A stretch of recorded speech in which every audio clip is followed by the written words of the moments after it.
very much to you,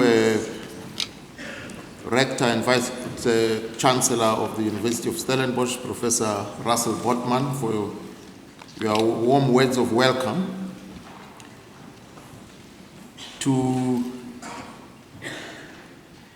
the Mpetha family and the Mpetha Foundation,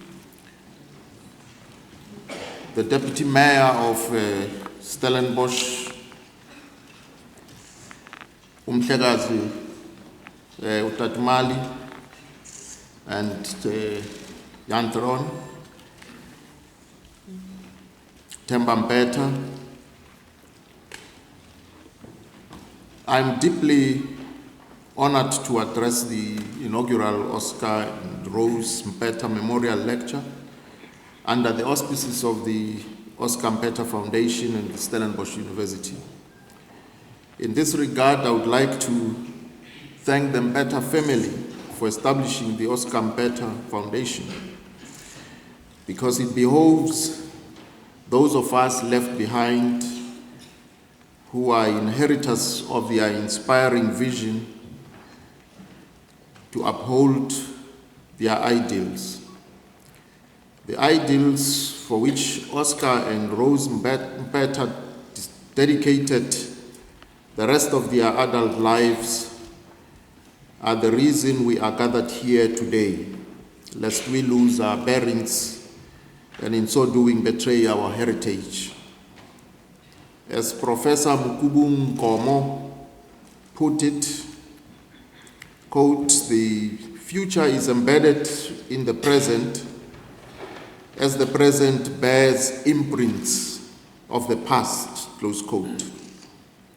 Indeed, the present historical experience in our country was forged out of the past struggles by men and women such as Oscar and Rose Mpetha, men and women whose vision transcended the limitations of their times.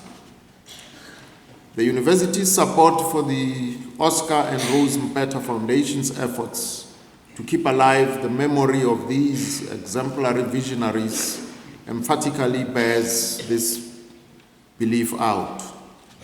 As well, I would be remiss not to express gratitude to the Stellenbosch University for the efforts it has been making over the years to transform itself in keeping with the post-1994 democratic ethos, so that it remains a relevant 21st century African university, meaningfully engaged with the process of post-apartheid social change.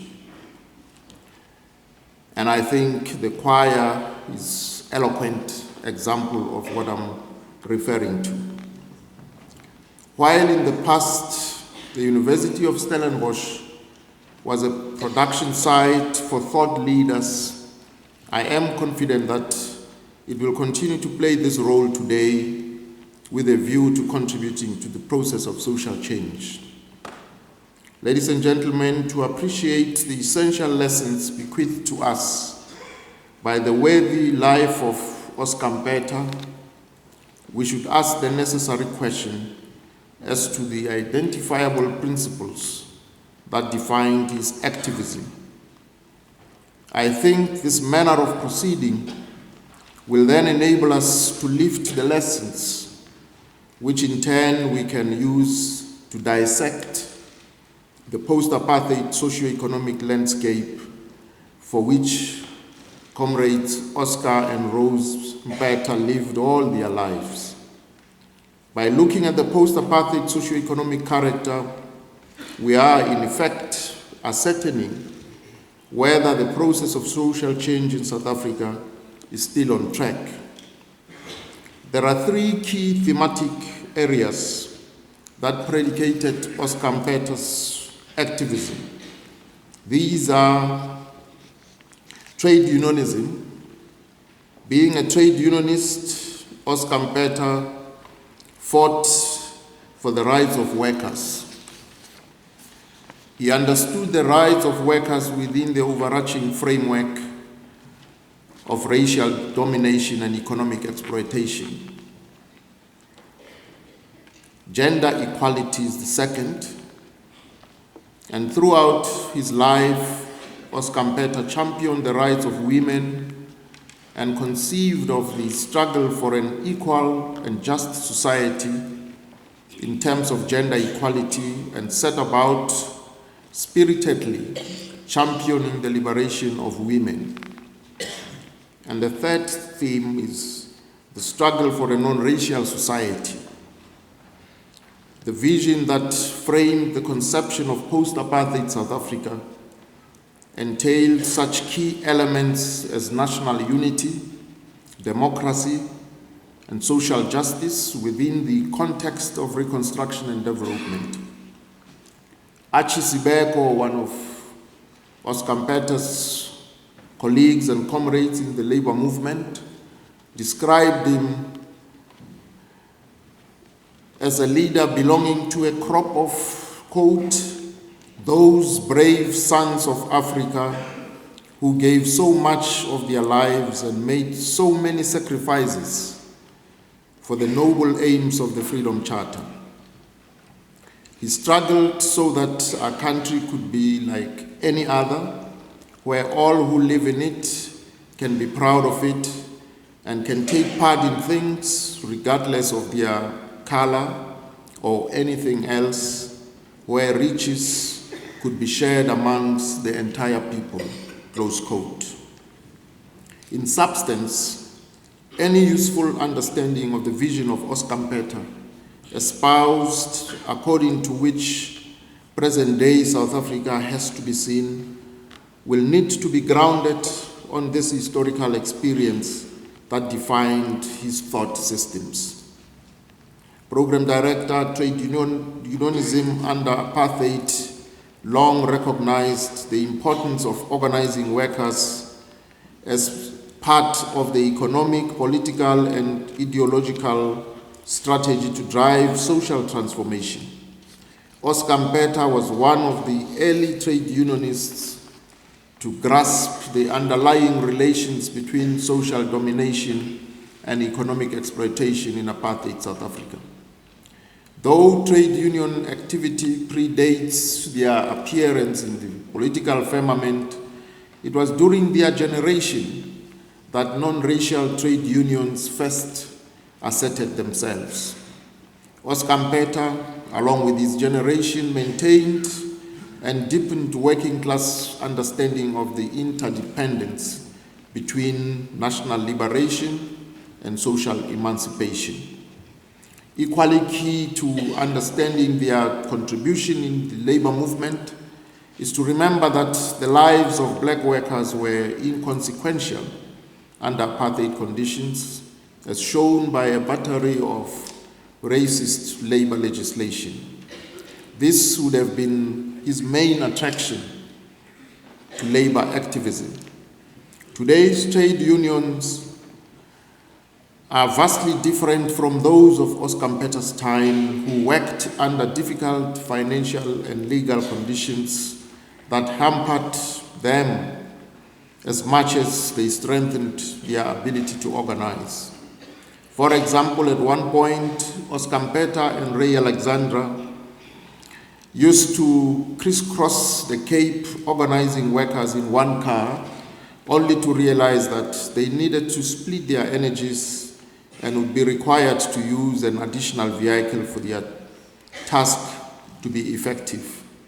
Over and above these, old unions had to operate under bad conditions, such as banning orders and putting their life and limb on the line in pursuit of freedom and the rights of workers.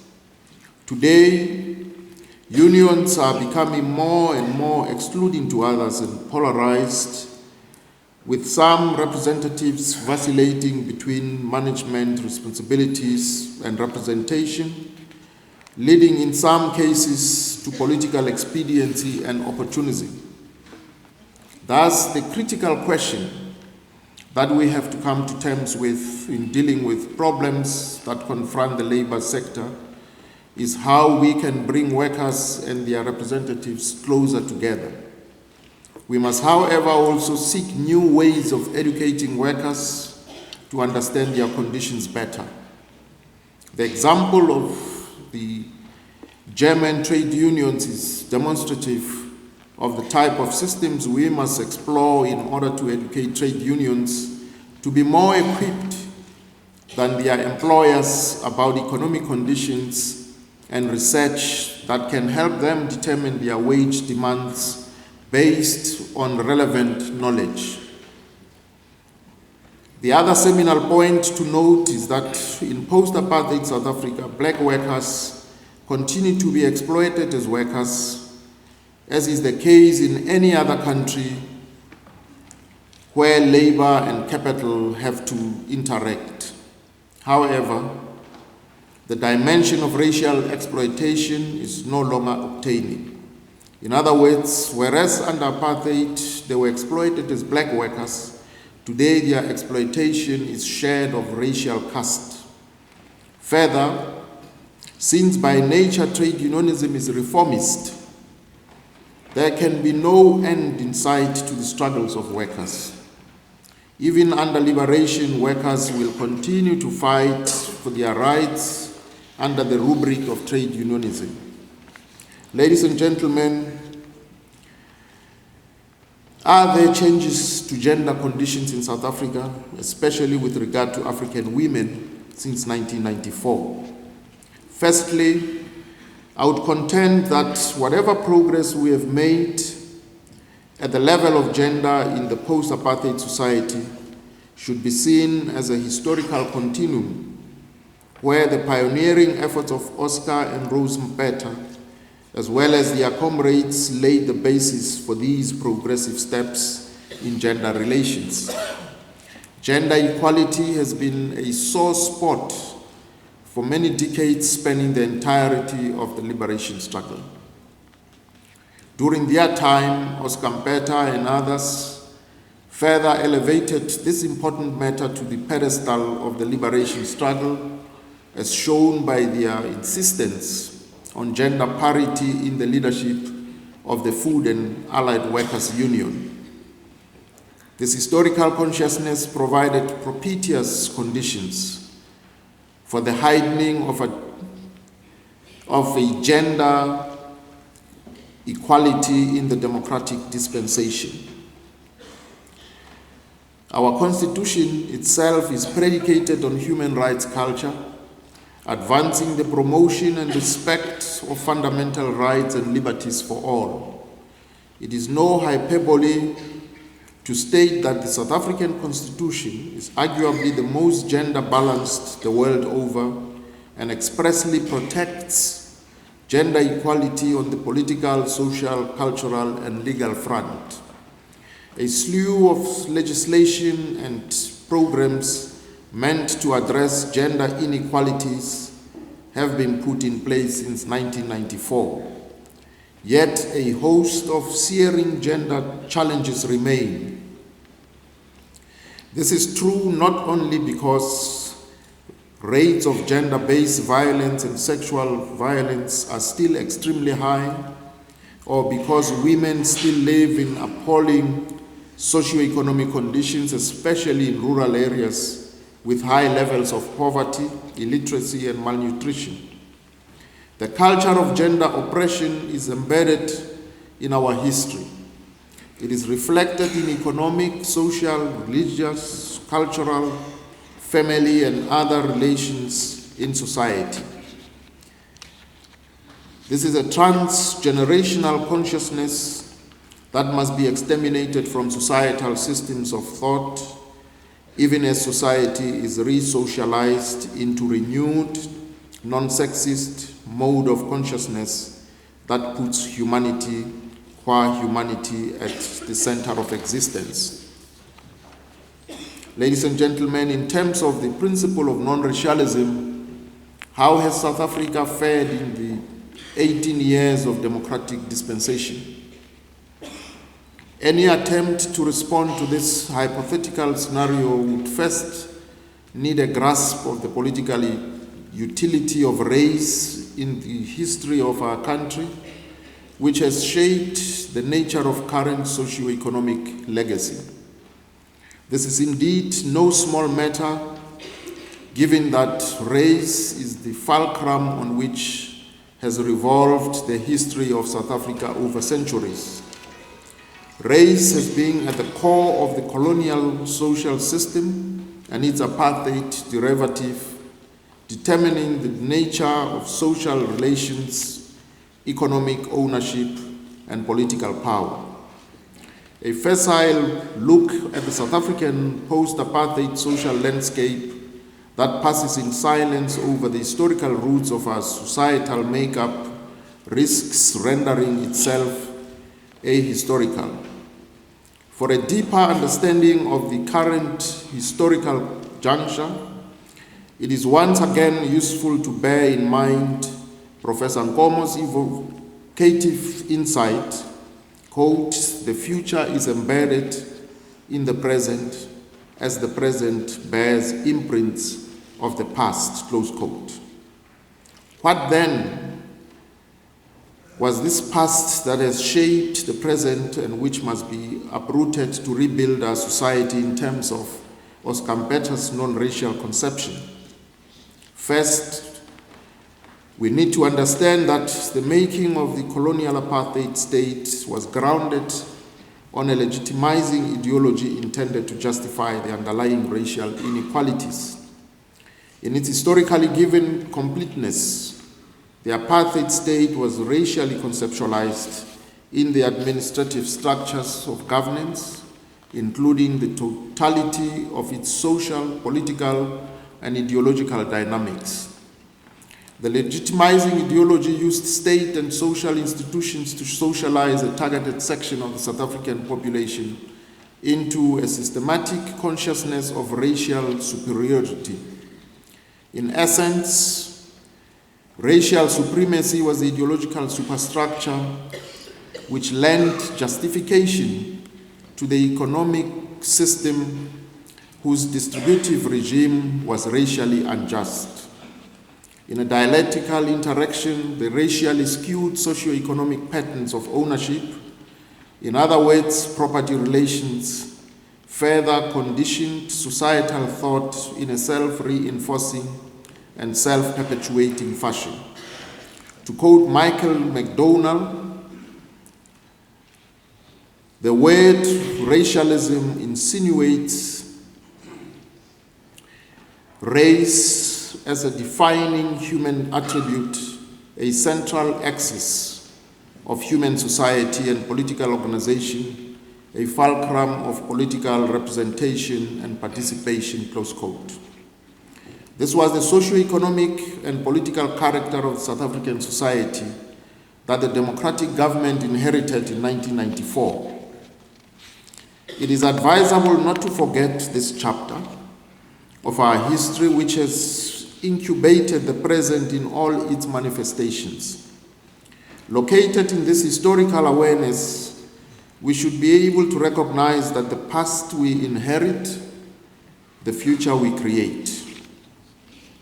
This understanding set the tone to the approach that had to be espoused in moving forward. We have to pursue the process of social change to prevent the all too often fate of the post-colonial polity, where freedom is hollowed out of its economic content, where form takes precedence over content. At the same time, the activity of changing the face of our society for the better has to give forth deeper national unity, strengthened democracy, non-racialism, non-sexism, and social justice. This is our strategic objective as a nation united in diversity. Central to this strategic objective of unity in diversity is the need to change the material conditions of our people to address the basic needs of South Africans, including jobs, sanitation, education, and so on. To compound matters, all these tasks have to be carried out in a global environment fixated on a mono-thematic agenda which is not always conducive to the implementation of national policies for economic prosperity and social transformation. Program Director, the democratic state inherited anomalous socio-economic conditions when it assumed power, racially defined inequalities. Consequently, this legacy throws up imperatives that must necessarily determine the shape and form of state intervention aimed at undoing the consequences of our past. At the same time, the democratic state is objectively interested in a stable democracy and cannot avoid the responsibility to ensure the establishment of a social order concerned with the genuine interests of the people as a whole, regardless of the racial, national, gender, and class differentiation. In addition, striving to bring about a truly non-racial society, the denuded of past inequalities means being prepared to elaborate policies to meet the strategic objective. However, it is inevitable, given our history, that these policies will be the apple of discord in post-apartheid society as a result of different conceptions of redress that various social actors bring to bear on the understanding of social transformation.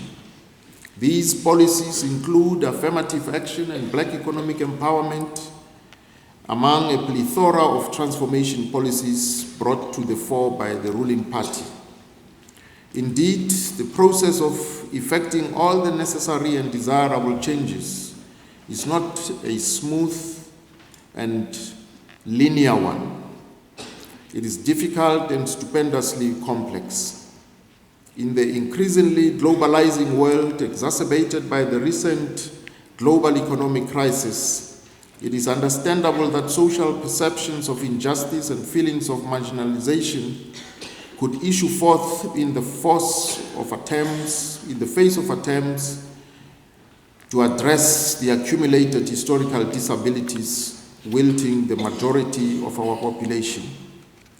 The insidious public discourse that refuses to accept that apartheid was harmful to the developmental needs of the majority of South Africans, and that, as such, government shoulders the responsibility to continue to address their challenges, does not make matters easier. In this connection, the structural devastation of Bantu education on modern-day South Africa is the case in point. I would argue that it is the moral duty of those with the means of articulation to sensitize society to the historical obligation to deal honestly with our history. Our collective wisdom should help us avoid social consequences that say you are damned if you do, and you are damned if you don't,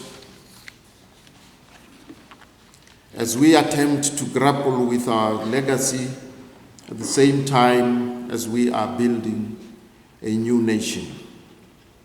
Further, we must guard against slipping into chauvinistic and narrow nationalisms which can come in handy as a fig leaf for those bent on self-enrichment and other self-serving intentions.